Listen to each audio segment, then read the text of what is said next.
He was only 16 when his body was declared lifeless at 11:47 p.m. But the next morning, someone claimed they saw him, standing in the rain just outside the funeral hall. This is the story of Ishaan, the boy who watched his own funeral. And what really happened that night has never been explained. Ishaan lived in a quiet suburb on the edge of Kolkata. A reserved boy, bright, bookish, but distant. He barely spoke at school. He had no friends. Teachers said he was polite, but distracted. At home, he was closest to his mother. But even she admitted, Ishaan had changed. He would sleep for hours, sometimes a full day. Doctors thought it was a rare sleep disorder, maybe narcolepsy. But Ishaan said it was something else. "I see things when I sleep," he once told his mother. "Places I don't recognize. And people with no faces."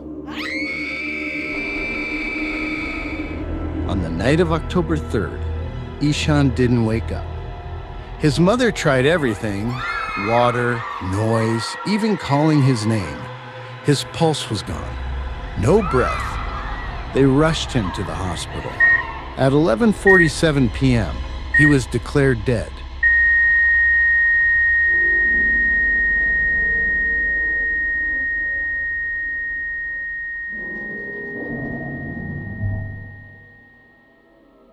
The body was brought home as per tradition. The funeral was set for the next morning.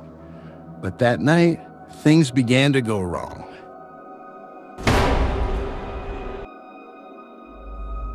401 to 630 vertical bar. The haunting begins. Around 2 a.m., his cousin Melhol saw someone in the corner of the room. A shadow, tall, still. Watching, when he turned on the light, no one was there.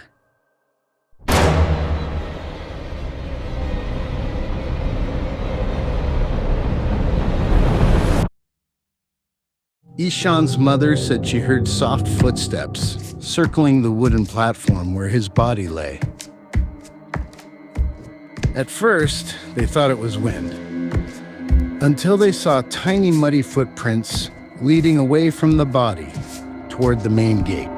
Then came the neighbors. They said they saw Ishaan walking down the lane in silence, wrapped in white cloth, eyes open.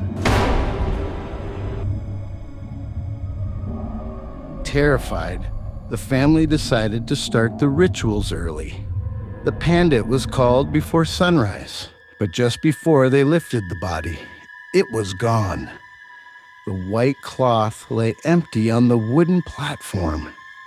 In its place was a small paper, folded neatly. Written in Ishaan's handwriting, "Stop trying to burn me. I was never dead." Police were called. They checked the CCTV footage. The entire house was blacked out. From 2:14 a.m. to 2:23 a.m., every camera, every angle, nothing but static.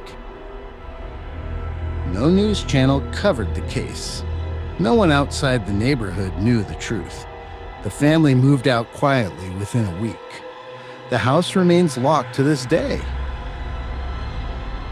But on October 3rd each year, someone places fresh marigolds at the doorstep. And once, a milkman swears he saw a boy inside the house window, sitting cross-legged, reading a book. When he looked again, the boy was gone. But the book was still there, floating mid-air, just for a second, before falling flat. Was Ishaan truly dead that night?